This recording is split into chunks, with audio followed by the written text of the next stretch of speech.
The name is Jessica Wilde, The Dreams of a Golden Child. On there it sounded like Dreams of a Golden Shower. Do you know what that is? No. She looks metallic. Metallic, metallic, metallic. Though I can't quite recall overnight sensation.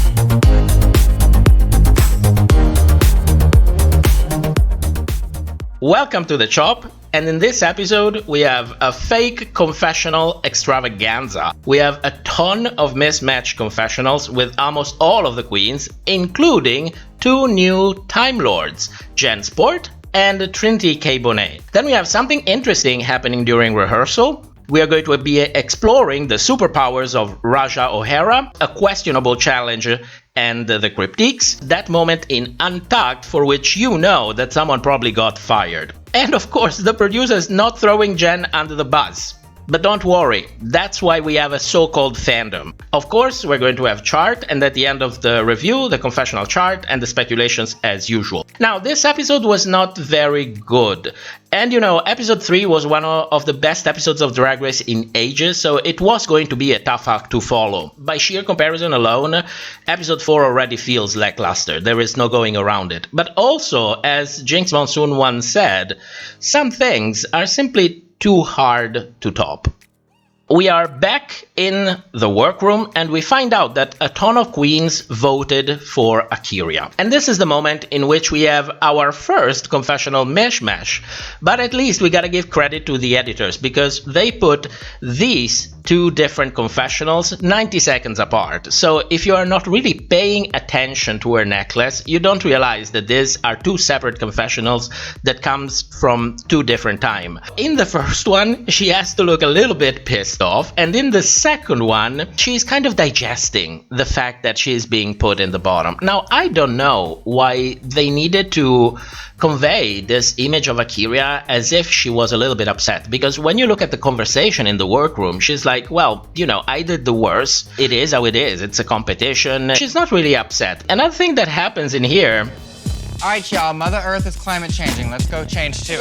The nerve to mention global warming. And you know exactly what I mean. So I told you that Scarlett was a gift to the world. You didn't believe me, but she is a gift to the world. And of course, we have a long confessional from Jen telling us that she's about to unleash all the wrath that she has in her. So you know that by the end of the episode, two things are going to happen. Either Jen is going to win or Jen is going to go home. Now, it's a new day in the workroom, and Ru comes in to announce the Maxi Challenge. So, the queens will be headlining the All-Star 6 Hall of Fame halftime show. It's an impersonation challenge, so they will be lip-syncing to, imagine what, a song by RuPaul in the musical style of one of the artists chosen by the queens. So basically what's happening is that they are auditioning for the Drag Race Vegas residency disguised as a challenge. This is what I thought while watching this thing. This is not a challenge, it's an audition, because you know that they have a residency and you know that new queens are probably more than welcome to join. On the positive side, we know that the queens at least chose who to impersonate before coming for filming All Stars. The problem is that prior to filming, they were on a first-come, first-served basis. And thanks for Caro and Pandalifo for sending this info to me. So basically, Jiggly and Ginger did not get to choose their character because somebody else probably chose it already. Or maybe in the case of Ginger, she chose someone and they simply said, you know what, no, I'm not going to do that. I will put a link for the video because one of the receipts, the one from Jiggly, comes from a video that's here on YouTube. So I will post a link with a timestamp on it so that you can check it. You know, it's always good to have receipts so that you can see things by yourself. So, the queens go to the sofa to discuss who they're going to impersonate, and it's already time for another temporal incursion, this time from Jen.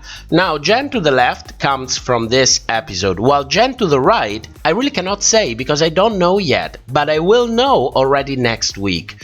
It could be from the past, it could be from the future, but I can tell you one thing. Face crack is usually something that you're used to hear when the queens find out that someone is actually coming back, so keep an eye on that. In addition to that, Jen has like a ton of temporal incursions in this episode, and I'm not going to cover them all since I don't know where they come from yet, but there is a couple of interesting ones that I'm going to discuss later on in the episode. In the next scene, we have these three queens who are discussing who they want to impersonate. Of course, we have another Mismatched confessional, this time from Pandora Box, because Pandora is here to cast doubt. I know that Jan thinks she's Lady Gaga, but those are like big shoes to fill. Can she do it? I don't know. She's casting a doubt for us, the viewers, on the ability of Jen to actually win this challenge, which is a really poor effort to try to make it in a kind of surprise, because if you watch Drag Race long enough, you know that that introduction for Jen meant only two possible things. Either she stays and wins, or she goes home. And when you see a confessional like this, you're immediately like, okay, now that I see this, she's definitely going to win. After this, it's time for rehearsal with Jamal Sims. The moment the queens come in, they greet Jamal, they're all happy, I am happy because I like Jamal, and we are intercepted by another Mismatched confessional, this time from Scarlett. In the first confessional, the one that I think comes from this episode, says, okay, it's time to learn the choreography with Jamal Sims. So this confessional either was filmed during this episode or it was refilmed at the end of the season. And in the second one, she says, and I'm here for it. And in that moment, I'm thinking, well, no, Scarlett, you're not really here for it, because the editors immediately cut to a scene in which Scarlett is not even on camera, and you see her stepping into the camera view as if someone told her, Scarlett, you're not on camera, please take one step to the right. It's time to learn our choreography with Jamal Sims. I know that he choreographs so many of these celebrities and has super high standards, and I'm here for it. This is a very ambitious challenge. She has this confessional which is like, I'm here for it, and I'm like, well, no, you were not really there for it. Another thing that happens is another Mismatched confessional, this time from Jen again. Now, remember, please, remember the picture on the left, because that picture does not come from this episode. Jen has 2 or 3 sets of confessionals from this episode. That picture does not belong here. And it's going to be important the moment she will choose which queens she wants to eliminate, because this same confessional on the left will pop out again to make Jen seem like something she's probably not. Oh, okay. I'm seeing it, I'm seeing it, I'm seeing it. You got us over here like buttholes pinching seats and shit. Trinity is serving that ferocity that Beyonce does. I think that she is the person who could potentially beat me in this challenge. What happens next? We are back in the workroom, and it's time for a nice mirror moment with Trinity, Ra'Jah, and Akiria. And in this moment I'm thinking, because this is a really long scene, why do we spend so much time with these queens in such an iconic moment of Drag Race, in which the queens have a chance to open up, in which they can talk about themselves, and they usually go home, either in the same episode or very close to it. The mirror moments are like pivotal moments in Drag Race. So they want us to focus our attention on all 3 of them. And the reason for which I'm going to talk about in the speculations. But something even more interesting happens in here, because we find out that Ra'Jah apparently, she's able to move at the speed of light when she puts on her makeup and highlights. And you only see 4 images in here, but I can guarantee you it's like a dozen of images. She has like 3 transitions from highlight on, highlight off, or maybe it's setting powder what she has on her cheek. I mean, feel free to correct me, because I have like 0 terminology when it comes to makeup. I can tell you if something looks good. Don't ask me to name things. That's out of my comfort zone. And you only got 1 minute, so want to do good. The only thing that kind of like shake me is the time restraint that was given to get it right. Bitch, Beyonce rehearsed for 4 months. Okay, but of course you're not Beyonce. I'm well aware of that, Ra'Jah. Thank you for the reminder. Girl. No, ma'am, Elton John, you better bring it on. Damn, you went from Sammy Davis Jr. to goddamn Elton John now. Girl. So we have this back and forth with Ra'Jah with the makeup on, makeup off, makeup on, makeup off. And I'm like, why are you patching all of this together? This clearly come from two different moments that for some reason are intersected together to create a narrative there, a continuous narrative. Now, what usually happens is that sometimes you have the queens talking about something, and then either a field producer or a higher ranking producer will come out and say, listen, please go back and continue the conversation that you were having. It's been a long time since I saw this kind of makeup thing going on. So, you know, it's like a sign that we're going back to old Drag Race when these things were the norm. Never forget Latrice and her high shadows. Legendary moment for a legendary queen. And of course, in this moment, we have to have a temporal incursion. This time, from Trinity K. Bonet. Trinity K is secretly a Time Lord. Many of you noticed this. Many of you noticed already in episode 3, some of you even in episode 1 and 2. But yes, you have this confessional with Trinity with her hair bleached blonde. Where does this confessional come from? Because either Trinity is going to bleach her hair in future episodes, or this was filmed much later on, way after the season actually wrapped up filming on set. As you know, we had in season 13 our spiky hair Rosé, who was commenting, pushing storylines throughout the whole season. That confessional was almost in every episode. It looks like the same thing has happened with Trinity this season. Then again, I need to still review all of the confessionals from these 4 episodes and start pinpointing everything out, because I have the sneaking suspicion that they did the same with Jen. I cannot confirm it yet, but I will let you know as soon as I know. Moving on, we move back to the main stage, where we find Michelle Visage reminiscing about the good old times, bless her heart.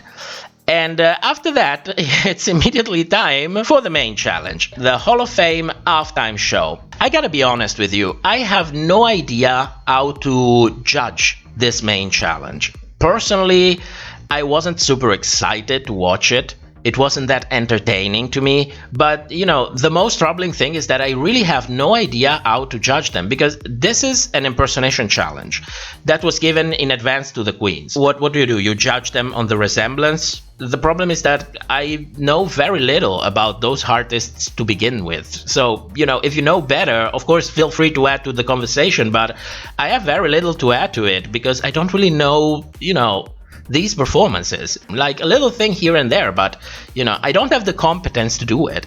And in addition to that, the queens don't sing, the queens didn't write their lyrics, the clothes were brought from home, so I don't know, did they make them? Did they ask someone to make them? It feels kind of unfair judging them on that basis, because some maybe had better, you know, better seamstress, better artists that could help them, so it's not really a criteria to judge them for me. And in addition to that, the choreography was given to them. And some of the queens, we didn't even see them choreograph. So how am I going to judge how good they are in a choreography that I don't even know what it was supposed to be like to begin with? And in addition to that, to make matters even worse, this challenge looks like it was filmed twice, like every main challenge. And props to the editors who really did their best to kind of hide the fact that this thing was possibly shot twice, because the 2 shots that you see here, if you look at Eureka's hair, you can clearly see that it's in different position. But in the episode itself, these 2 moments appear one after the other. The first camera is panning out, and the second one is centered on Eureka, but it's the same exact moment. There is a continuation. It's slippery because of my sin.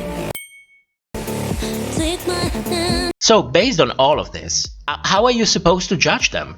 I have no idea. So I'm simply giving up. I'm going to compliment all of them for the effort that they put in this challenge. Be happy that they didn't have to lip sync to, Responsibilities or Lady Toy from RuPaul. Let's check out their performances, just goof around. I don't know, guys. I have no idea. Let's start with Ginger. Now, Ginger is impersonating Fergie. I know very little about Fergie, but one thing that I know is that if you want to impersonate her properly, you should be pleasuring yourself while singing the national anthem.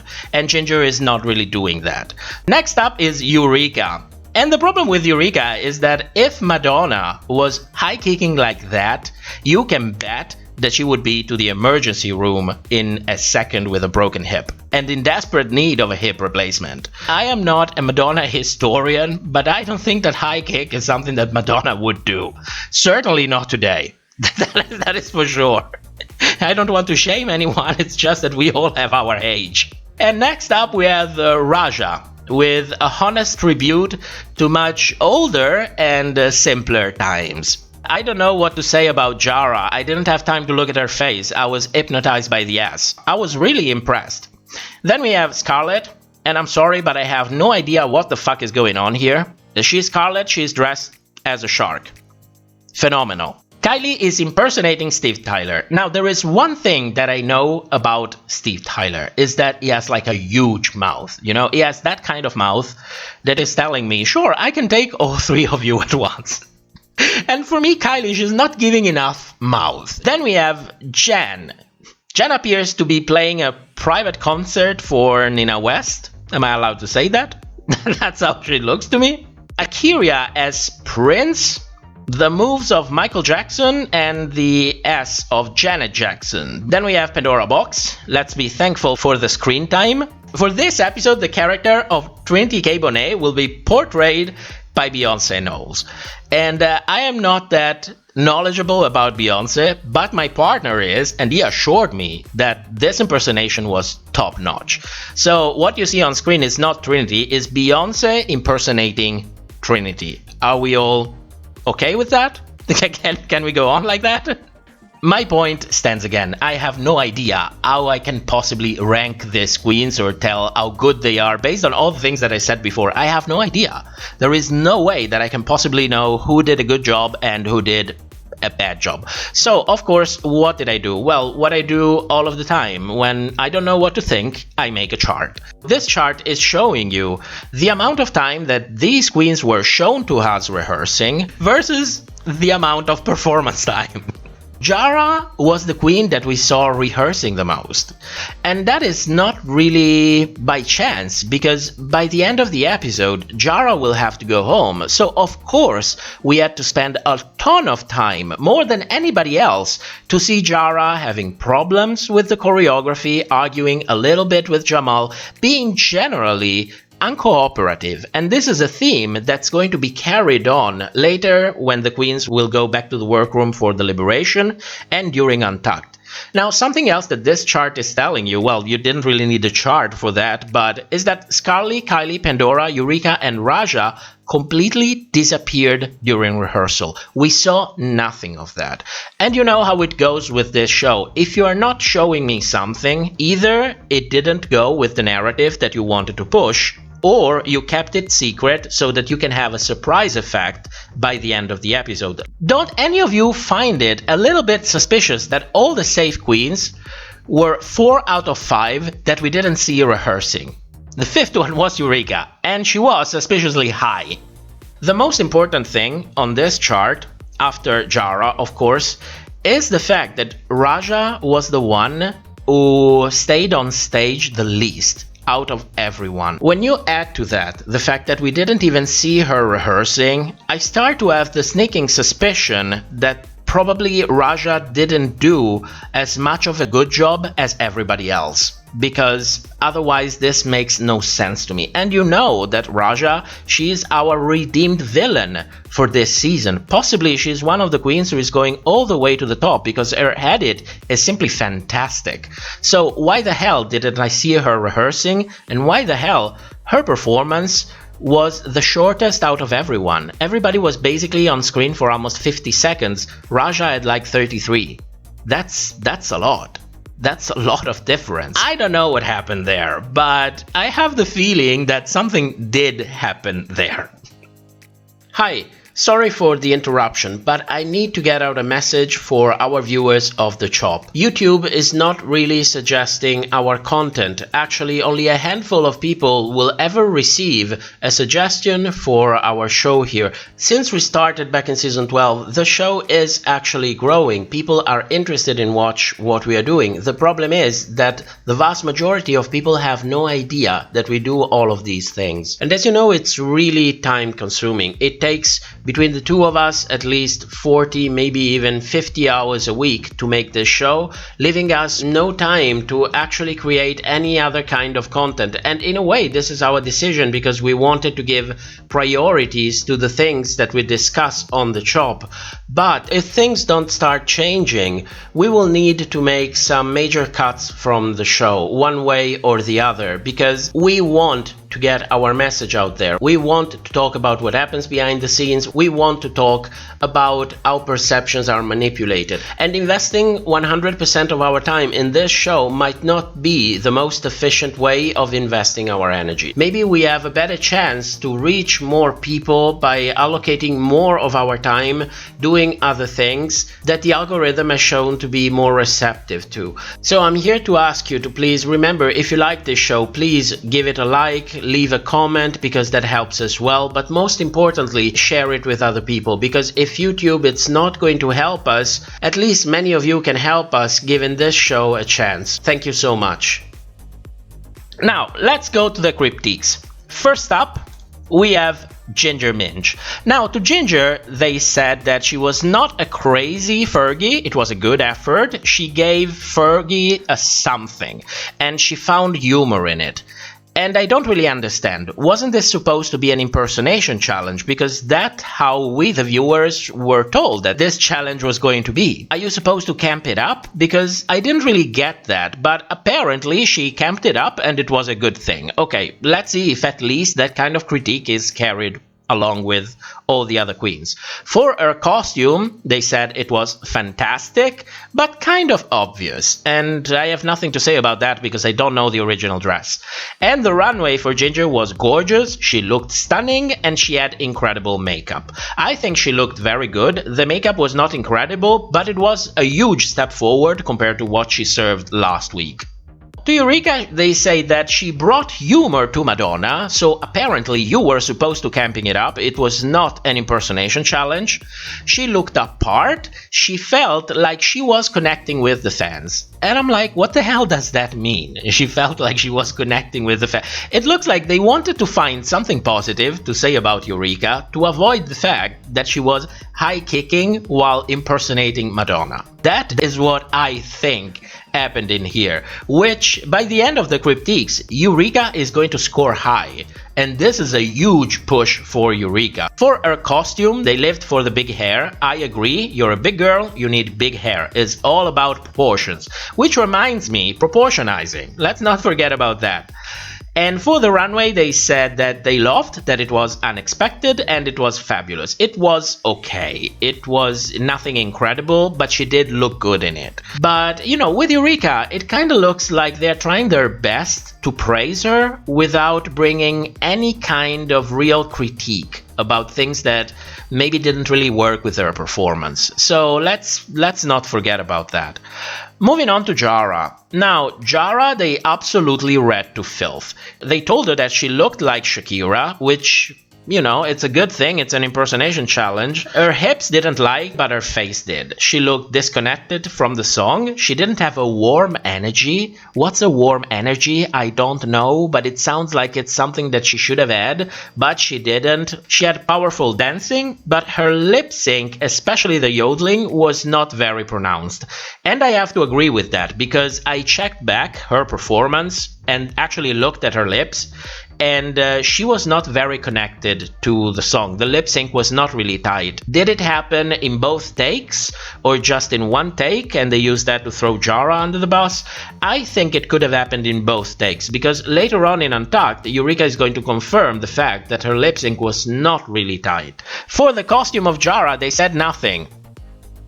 They said nothing. For the runway, they said she had a lot going on, but it wasn't not bad. And somebody said that his eyes needed a vacation, but the hair is fun. Now, to Jen, they say that she was phenomenal. She did everything a Gaga stan would want her to do.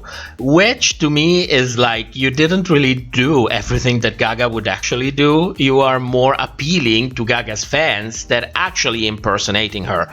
I don't know, did Gaga ever play the piano with her feet?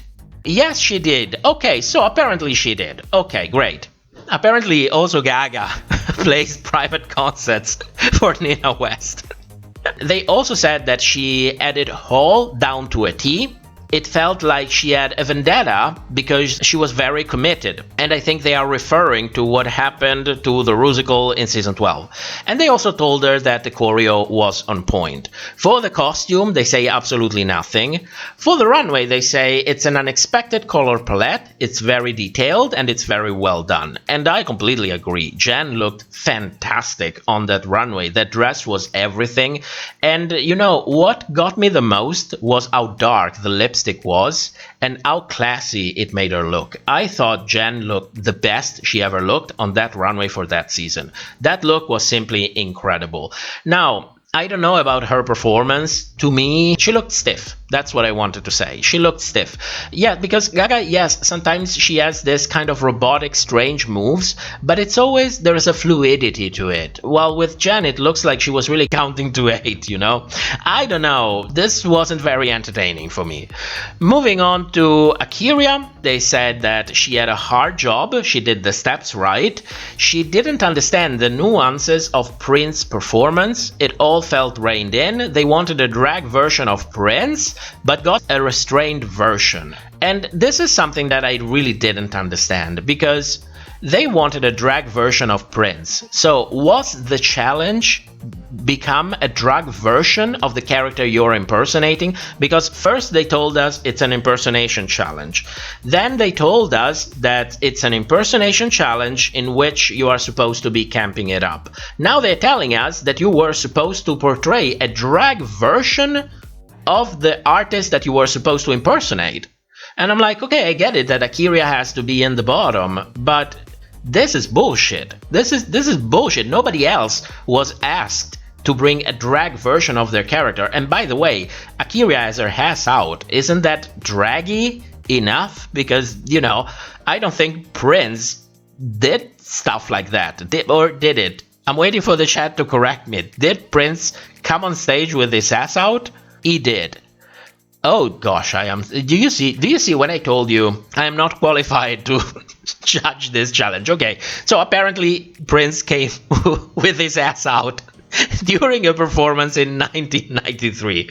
Okay, so the ass out is not draggy. It's not a drag part. She's just portraying the character. Nevertheless, she was asked for a drag version, but nobody else was. Okay. For the costume, they say absolutely nothing. For the runway, they say it was breathtaking, it was elevated drag, but they wanted everything to have the same level of commitment as the runway dress. So while they are critiquing the runway, they're also taking advantage of the opportunity to shit on her performance a little bit more. Akira looked fantastic on that runway. When I saw her, I was like, this is Serena Chacha's redemption look for her second runway back in season 5. Do you remember the one when she had those little flags and she looked so uncomfortable on stage? This was that redemption look. It was beautiful. It was extremely well done. She looked impeccable. If it was for the runway alone, and believe me, for me, basically it is, because I have no idea how to judge the main challenge. She should have at least be safe. At least. Moving on to Beyoncé. And to Beyoncé impersonating Trinity K. Bonet, they say that she should change her name to Trinity Slay Bonet. She was embodying Beyoncé and she had stage presence. Nothing else. This is as far as they go with Trinity. For the costume, they say nothing. And for the runway, they say that they dare saying that her gown was simple. And that the color palette looks beautiful on her skin and the makeup was phenomenal. That's it for Trinity. Well, for us, she was definitely the winner of this episode. I mean, that was Beyoncé on stage. She looked like Beyonce. She moved like Beyonce. She was Beyonce. It was not Trinity. It was really Beyonce impersonating Trinity. By the end of the Cryptiques, Jen is the winner of the challenge. And this is a first win for Jen. And somehow it doesn't feel earned. Somehow you cannot really undo what they did wrong back in season 12 because, you know, Gigi had her hero had it going on, so she was going to win no matter what. But this win really feels not necessarily undeserved, but it's not really undoing what was done back in season 12. Let's be grateful that they're not really shitting on Jen this episode, but no worries, that's why we have a fandom. So after finally winning an episode on Drag Race, of course Jen was probably over the moon, and this is the reception that she got on social media. Because apparently her lip sync was so bad that it made her responsible for what's happening to Britney Spears. And on top of that, if Britney Spears actually watched her performing, she wouldn't want to be free in the first place.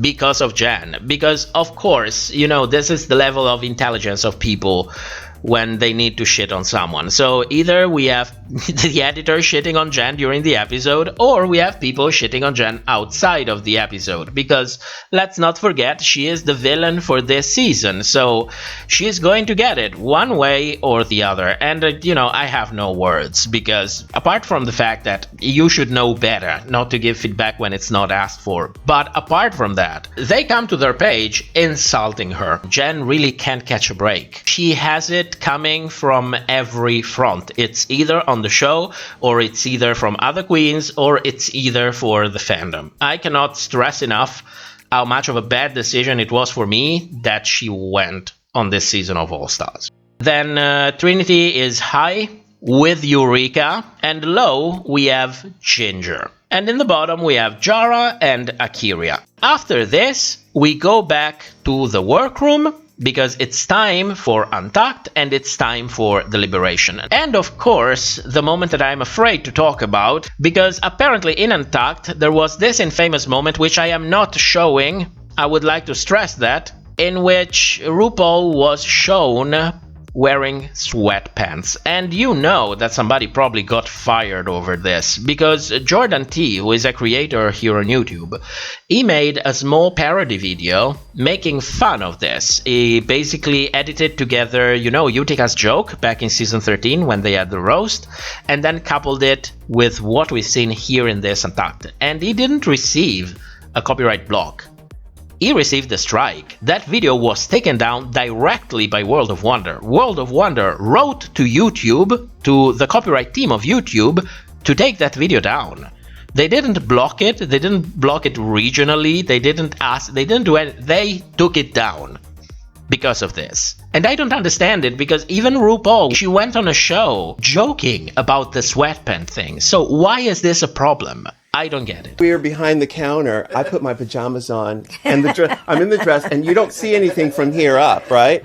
Moving on, we are back in the workroom, and it's time to make Jara look like she is uncooperative. We have a moment in which Jara just came in and says, "I am in the bottom." And after that, we have this huge hard cut to Scarlett saying, "Oh shit, okay." And if you look at the sequence, it really looks like a lot happened in between, but nothing of that was shown. I am in the bottom. Shit, okay. I am in the bottom. Shit, okay. This whole purpose of this Untucked is to make Jara look like she is uncooperative, you know, like she is stubborn. Of course, we also have a moment with Eureka confirming to everyone what the judges have been saying, that her lip sync was not really tight. So I'm going to believe it. Of course, it was left in the final edit because it confirms what the judges are saying. So of course it's in the final edit. If she was saying the opposite, I can guarantee you it wouldn't be there to begin with.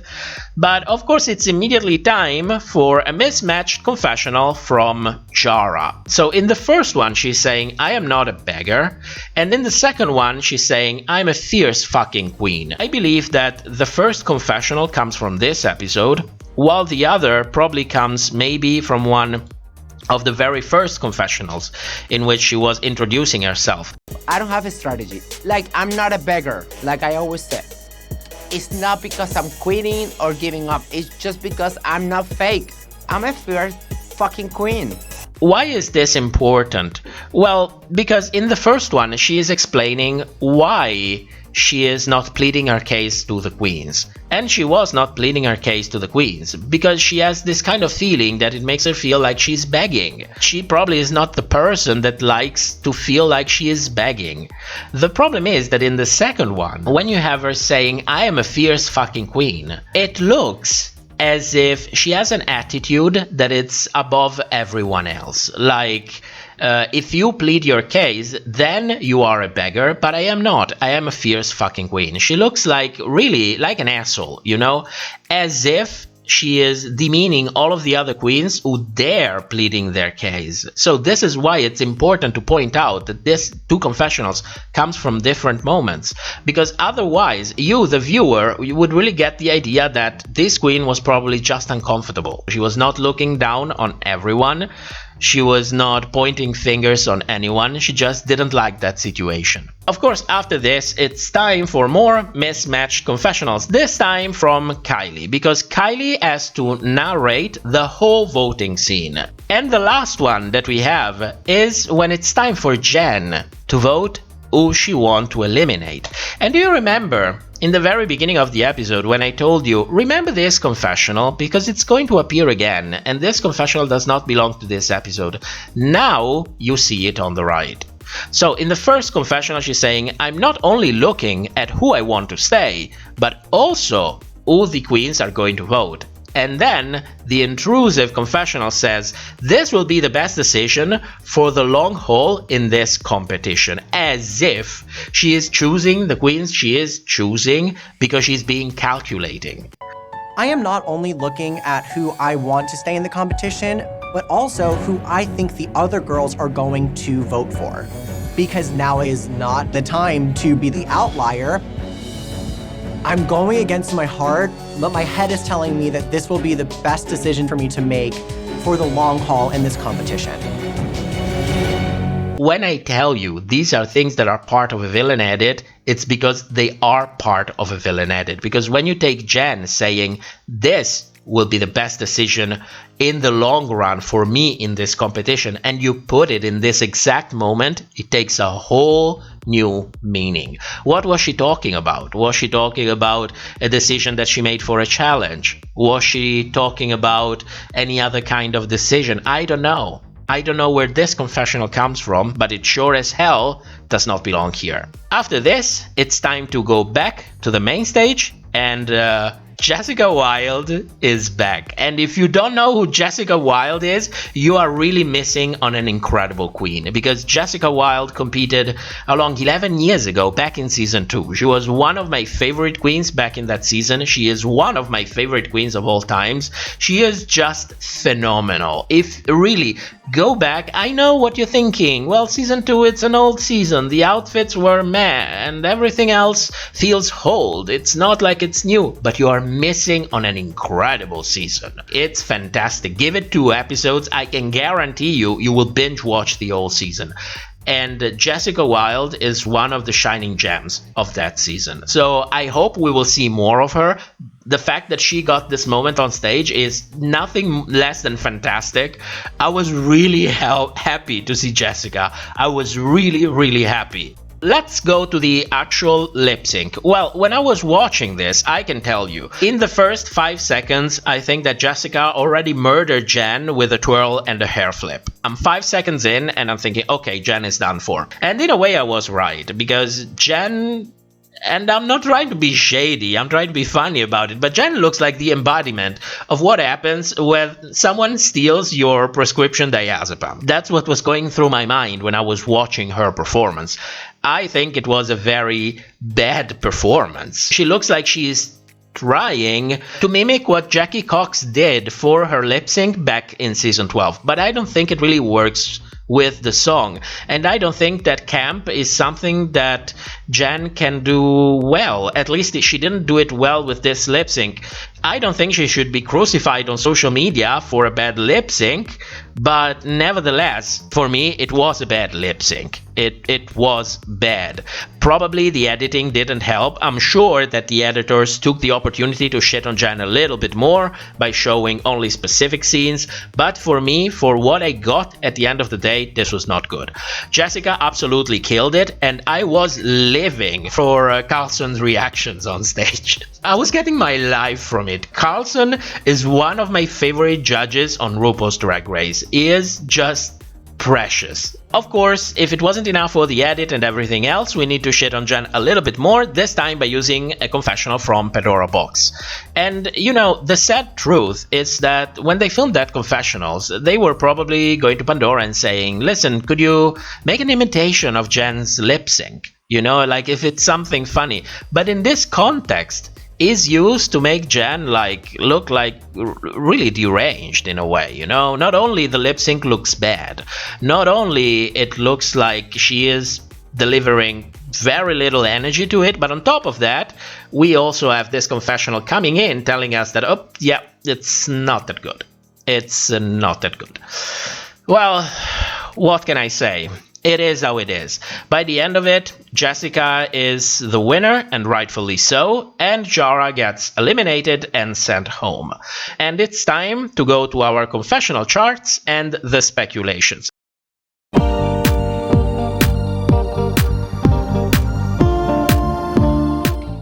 Let's go to the confessional chart and the actual speculations for this episode. When it comes to Jara, what you don't see is that, because I have to actually start graying out only the picture, because what you don't see is that over 4 confessionals, the 42 seconds something that you see is positive confessionals, and on top of that there is negative confessionals, which is not surprising considering the kind of edit that she's been given for this episode and in general for the entire season. You remember in episode 1 when I told you, be careful because yes, Jara won this episode, but the real spotlight was put on Ra'Jah. She was there only to make Ra'Jah feel like she was robbed.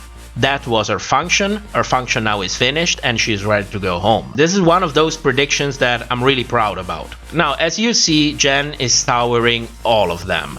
She has more than 2 minutes of confessionals. This episode was all about her. There was a lot of messing up with her confessionals. You have Jen from at least, I believe, 3 or 4 different episodes, all condensed in this one episode. So she's basically always in your face.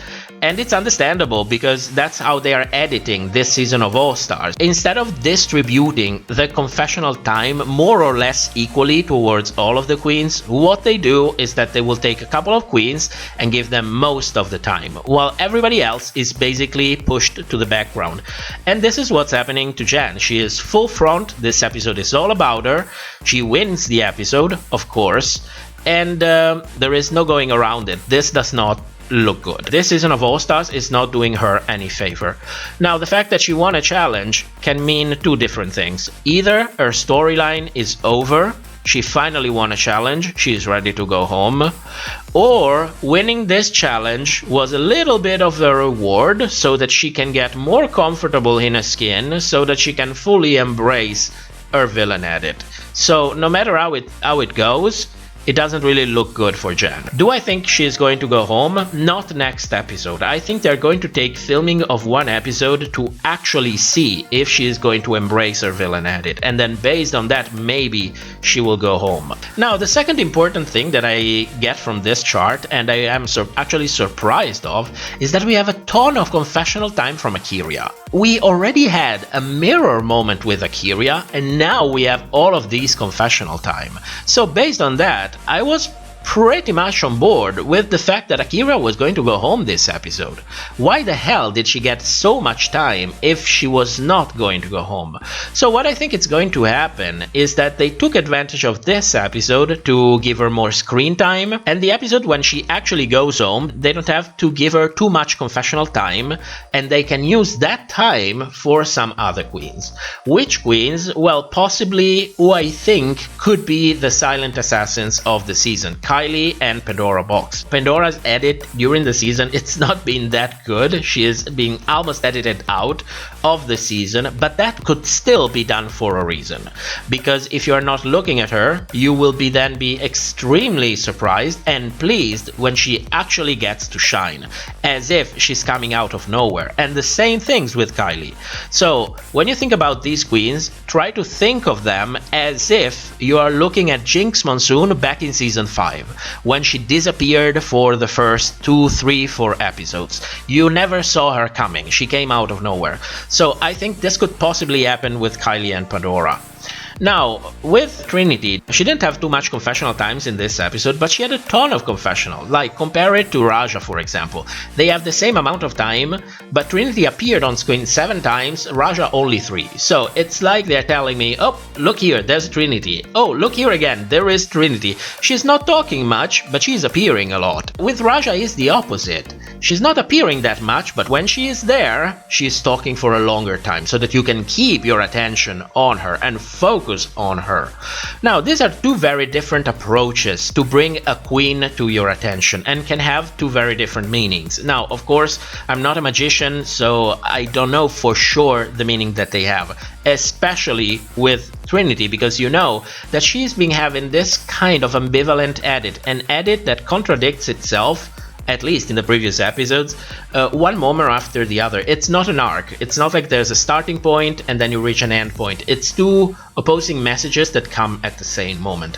Nevertheless, she did incredible in this episode. She was not really recognized, but she was not recognized so that Jen could start having a storyline. It's something that happens by circumstances.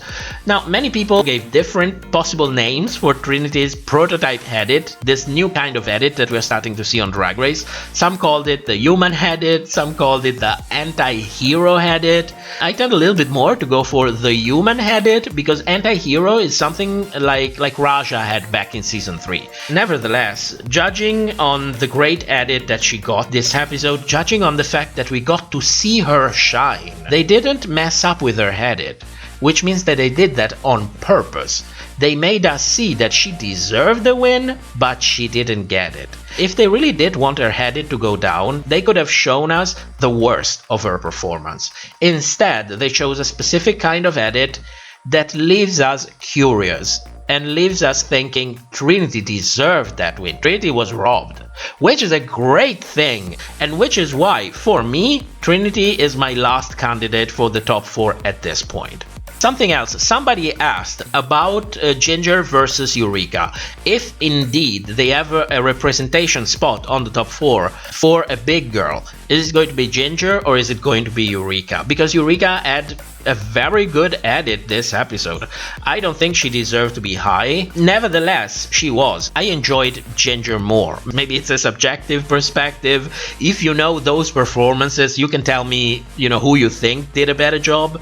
But for me, this does not necessarily mean that Eureka is going to go to the top 4 instead of Ginger, because when I try to zoom out, there really is a professionalism to Ginger which can be very rewarding in money terms, because she's a consummate professional and it's much easier to make money out of her than to make money from someone more spontaneous like Eureka. If it was up to me, knowing that I have these queens under contract, knowing that I can exploit them to make as much money as I possibly can, then I would definitely pick Ginger over Eureka. And that's all for this episode. A very, very special thanks to the people who decided to support the channel on Patreon. If you would like to help us as well, as usual, there's a link in the description. And I hope to be able next week to come back with all these confessionals actually sorted out. And one more thing, if you would like to help us to actually compare all of these confessionals and find out which one belongs where, you can actually do that. So if you're willing to donate a little bit of your time, I can send you the image that need to be compared, and that will surely help a lot in finding out what's actually happening. If you're interested in that, you can send me an email at toprpdrvideos@gmail.com. Thank you so much for watching, and I'll see you back on Sunday for the live stream.